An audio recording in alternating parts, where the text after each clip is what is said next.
যে বাংলাদেশের military officer যারা আছেন তাদের ট্রেনিং হয় এখনো পাকিস্তানে। Is it true? দেখুন, এটার আসলে ওই অর্থে ঢালাও সত্যতা নেই। আমাদের ন্যাশনাল ডিফেন্স কলেজ আছে, defence service command and staff college আছে, বিভিন্ন পর্যায়ে এএফডব্লিউসি আর্ম ফোর্সেস যে ওয়ার কোর্স সেইটি এবং ন্যাশনাল ডিফেন্স কোর্স সেইটি বা পিএসসি মানে যেটা পাস স্টাফ কলেজ, এই ধরনের প্রশিক্ষণগুলো অনুষ্ঠিত হয় বাংলাদেশেই।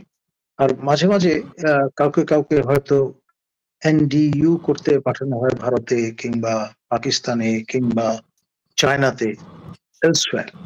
সুতরাং কেউ কেউ মার্কিন যুক্তরাষ্ট্রেও যান, কেউ কেউ আপনার মার্কিন যুক্তরাষ্ট্রে আসেন যে সেটা স্যার আমি জেনেছি, সেটা আমি জেনেছি। হ্যাঁ, না আমি প্রশ্নটা এই কোনো কারণে করার কথা ছিল।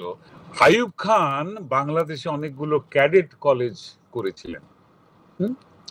এই ক্যাডেট কলেজগুলো, হ্যাঁ, বাংলাদেশের অত্যন্ত মেধাবী ছাত্ররা, আমি অনেক বন্ধু হারিয়েছি এই ক্যাডেট কলেজে, যারা ক্যাডেট কলেজে চান্স পেয়ে স্যার চলে গেছে, আর জীবনে তাদের আমি দেখিনি। আমার এত প্রিয় বন্ধুরা ছিল, হ্যাঁ, তাদের হারিয়ে ফেলেছি।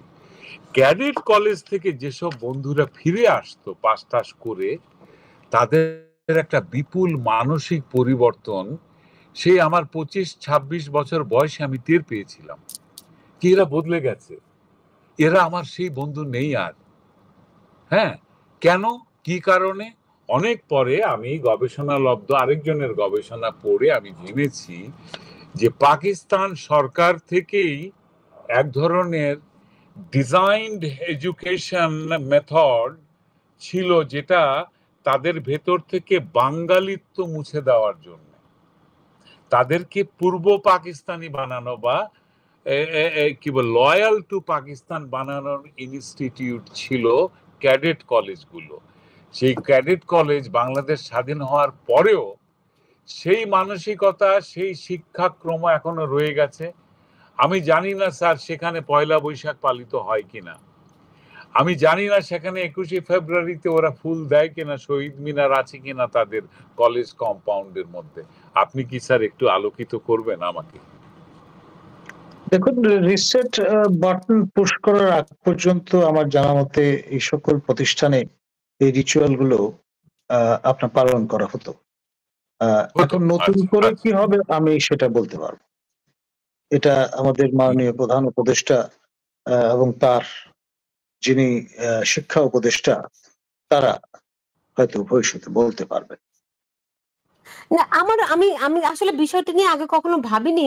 তাজুল ইমাম, আপনাকে অনেক ধন্যবাদ বিষয়টি আজকে তুলে ধরার জন্য। কলিমুল্লাহ স্যার, আমাকে আসলেই, আমি বাংলাদেশে তো অনেকগুলো ক্যান্টনমেন্টে গিয়েছি। বাংলাদেশের ক্যান্টনমেন্ট গুলোতে কি শহীদ মিনার আছে?